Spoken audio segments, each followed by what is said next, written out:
Good evening, folks. It's me, John Caspian, and tonight we're doing a nice, relaxing paint-along. Yeah, it's evening time. We want to relax. If you're home, you got something on, maybe you got this on, that'd be great. So I want to show off how to make cool, winterized bases. Now, it's something living in the frozen tundras of Cincinnati that I've learned basically by seeing it, especially in photos. I can show you, that is, kind of what I'm going for in terms of the aesthetic and look. So as soon as I find this photo real quick, I'll show you. And as you can see here on this ogre that I've been working on, basically I like to have some ice, but not entirely covered in ice. Because if it's covered in ice, it's not quite as... Well, let's show you this here on the phone. So you can see there, I want to show off some, but also have some green underneath it and some stuff. So I will show you how to do that right now. First off, you're going to need the good old Valhalla Blizzard. This is from Citadel, and it is amazing. So inside here is texturized with a little bit of tackiness. I suppose you could say there's some gloss varnish inside it, which you can always add more later, but it's really good to have that.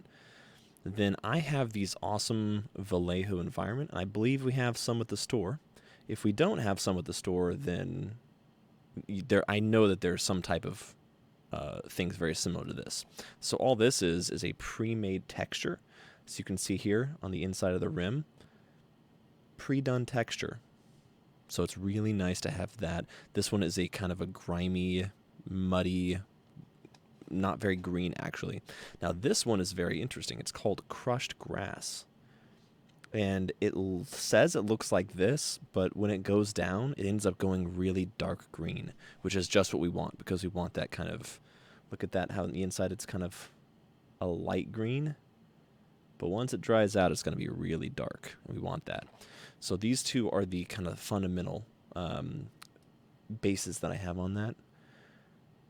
And once those two are down, it's really a matter of adding in spots that make it look iced over and snowed over, but still tread upon, because you want to make it look like people are walking along. And I'll show you how to do that as well. Another thing you might want to add for a little added depth is either Drakenhof Nightshade or Known Oil Gloss. The gloss, again, sheen from ice. So anytime there's ice, there's reflectivity because, you know, liquid. So a little bit of a gloss goes a long way. And then finally, Ard Coat or any other gloss varnish you want to add. I'll show you basically, you don't want to overdo it on this because you still have some dry spots, but just a little bit of sheen on some parts really makes it pop. So what we're going to do, because it's a Nordic Viking / Viking month, we're going to work on some Viking models. So I've already got a couple here to show off some examples. Bam. So that's dirt plus snow on top of it. But then I've got one that I haven't really done a lot of. This is a generic kind of warrior. This is from our line that we carry of the WizKids / Nolzur's Marvelous Minis / D&D Minis. So this dude right here, I put originally some Valhalla Blizzard on the dirt, and as you can see, compared to this ogre here, it just doesn't look very cool. Kind of bland looking. So let's go ahead and spice that up. First things first is we're going to see what do we want to be patchy. And the patchy is the grass, basically. So we have two different colors of grass, which is cool because that adds depth to it. And then let's start off with the stuff that's going to be brighter in the front. So I think this one is going to get up a little bit brighter. So I'm going to grab a little bit in my handy dandy Sharpie. Now, there are tons of tools that are available, but for some reason having the flat edge works really well for this stuff. I found that I have difficulty using the green stuff shaping tools. So we start off with a nice little amount on the Sharpie, and then we're literally just going to splot that down. Here's my technique for doing this.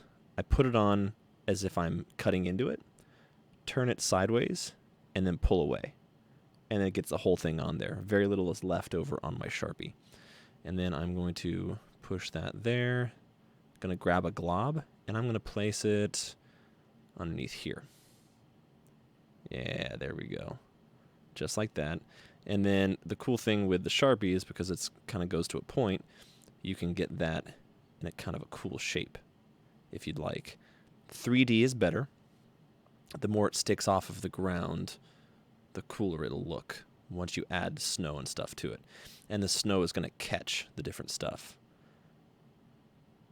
Now, an added thing to this, which is going to be really fun for you, is when you add the snow and the other grass texture to this grass.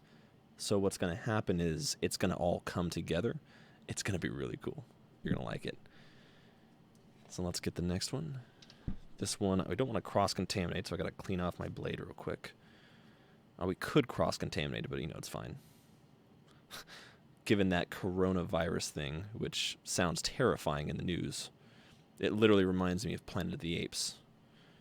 I need to check my Facebook, see if anyone's commenting here. So now that we have that down, let's put this darker texture. And this one has a little more of the grass inside it, which is totally cool. We're going to combine those two. And then let's put some a little bit behind him here. Just like that. And then, look at this. Let's have our grass be friends. They're going to come together. Perfect. Look at that. Now, once they're combined, Captain Planet, it just looks a little more realistic, I think, to have that. Now, you notice that I'm not doing grass over the entire thing. I'm covering a lot of this with snow. So I'm just doing spots of grass. And I'm just exactly where I want it to be. And if you get a little away from what you think looks perfect, don't worry about it, because we're going to cover that up, and it's all going to be good. Any excess I'm just going to put back into the bottle, because that's going to seal up nice and tight. This stuff lasts for a long time, so don't have to worry about it drying up. Just make sure you seal it nice and tight when you close it. All right, that's done. So let's move on now to adding in the Valhalla Blizzard to that mix. So we have the two textures down.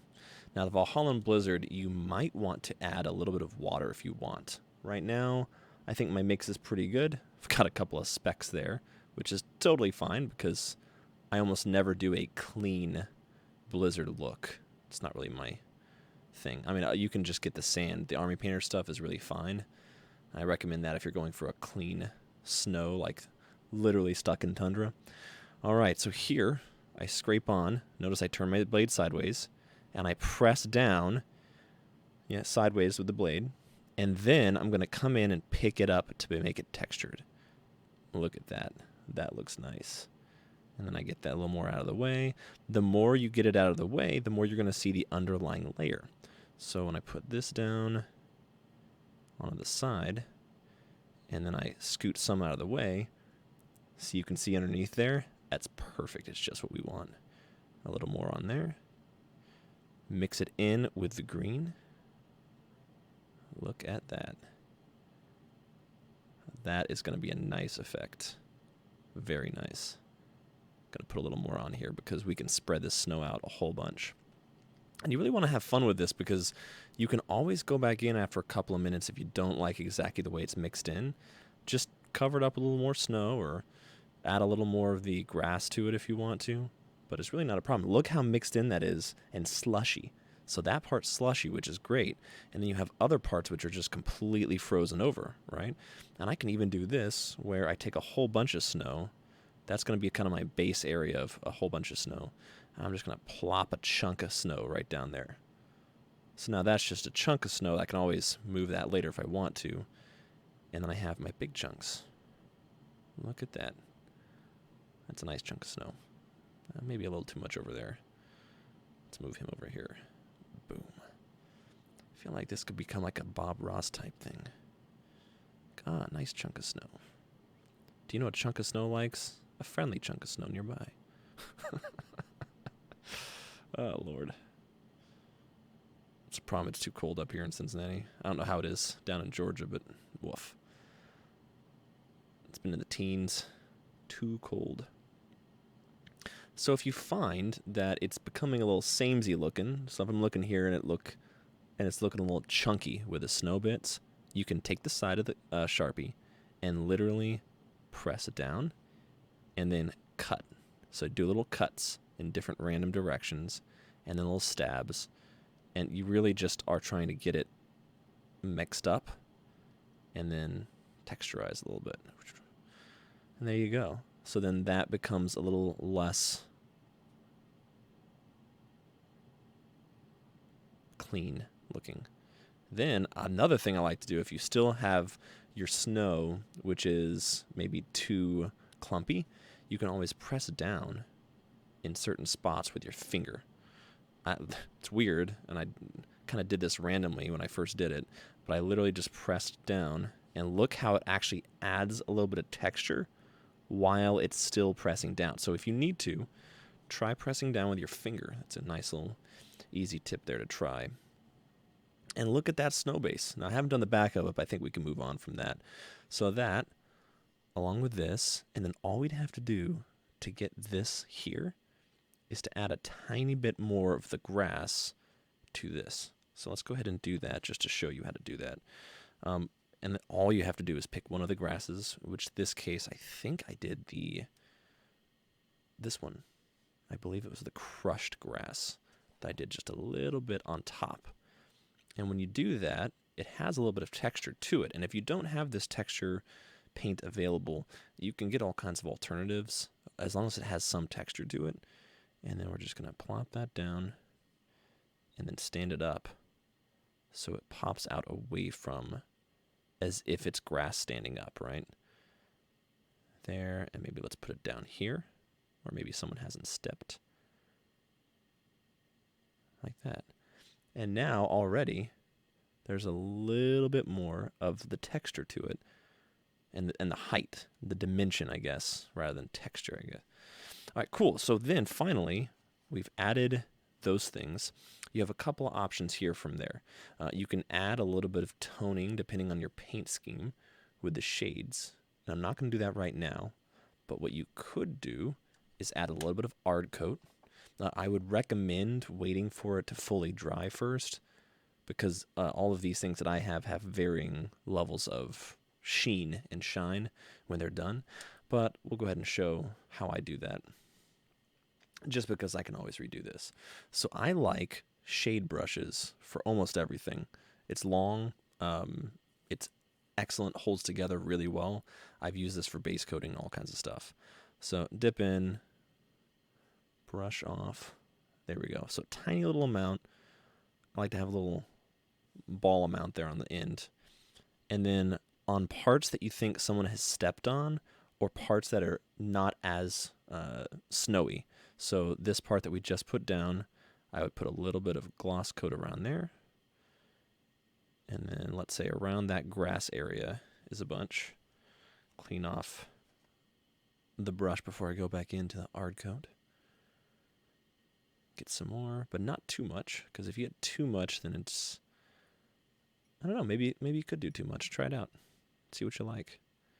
Working for this clump on the left, it's a big clump. I'm going to go ahead and do a whole bunch. And I'm going to press it down and then drag and add just a ton of Ard Coat. There we go. And then some of the clumps that I'm getting from the snowy bit, I'm going to put it on top of the grass. Look at that. So now the grass still has its dimension. It's still standing out, but then there's a little bit of snow on top of it. Some that just kind of fell on halfway during the day. Bam, look at that. So I think once that dries, that is going to look absolutely amazing.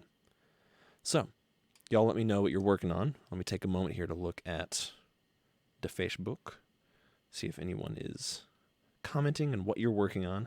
So please do tell me what you're doing. So Rich, the product, I'll show you again. This is Vallejo Environment Paints. That is crushed grass on the left. You can see the number there. And then mud and grass on the right. So 7-3, which is my favorite number. and then 825 and 826. These two are absolutely incredible, and they last a while too. You can put them on many different bases, just a little bit. You don't have to have a lot. And then if you don't have Valhalla Blizzard, which is a really epic texture paint, I actually don't do Valhalla Blizzard for a large base. So for instance, I have my Ogre Maw Tribes. I don't put that all over the whole thing. I'll use this, not the sand, but the ice sand looking stuff. Army Painter makes it. It's really good stuff. So these Vallejo ones I highly recommend because you can mix it around. So again, you can see that this is kind of mushy, and that's okay because once it kind of dries out, you maybe see some differentiation, and then you can always go back in and add some of the grass. You have to have some depth in terms of color, because if it's mostly white and just a little bit of color, it's going to end up looking muddy, unless that's what you're going for. But I kind of like having a little more. Now, I have the tufts, and I think that I put them somewhere else. I think before the stream I was like, oh yeah, I'll grab them. I forgot to grab them. But when you're doing the tufts, I recommend putting in Ard Coat and then putting on like the Valhalla Blizzard. So with this one, that's exactly what I did here. It was a little bit of Ard Coat, and what that did was it allowed some of that Valhalla Blizzard to really get stuck, and it make it look like the plant had a lot of ice on it. Anything that stands up from the ground should have some sheen, because that is more likely to be iced over compared to the flat ground. And then another final thing is you can see here that there's a difference in the coloring between the pure white of the snow and the ice that's elevated from the base. And all I do for that is, if you want to, you can take a dry brush or a wet dry brush and then literally stipple parts, or before you add your grass, you can actually kind of dry coat the base if you want to, and then dry brush that with a pure white. That way you have a kind of underneath layer of snow. So there's all kinds of cool stuff that you can do. Y'all put in the comments what you're working on, and I think that's good. I'm going to do a little bit more. Let me know if you have any other questions. I'll show you a couple of the other ones that I did, that they're all kind of similar, and the more you do it, you kind of just get used to it, and it's really easy as you go along. So this one is a little closer to the one I just showed you, this one on the left here, but all of them have that kind of trampled on look, which is, I love it. The ogres are awesome. Tomorrow night we're going to work on some skin tones, because I want to show you how I got this guy right here out of this.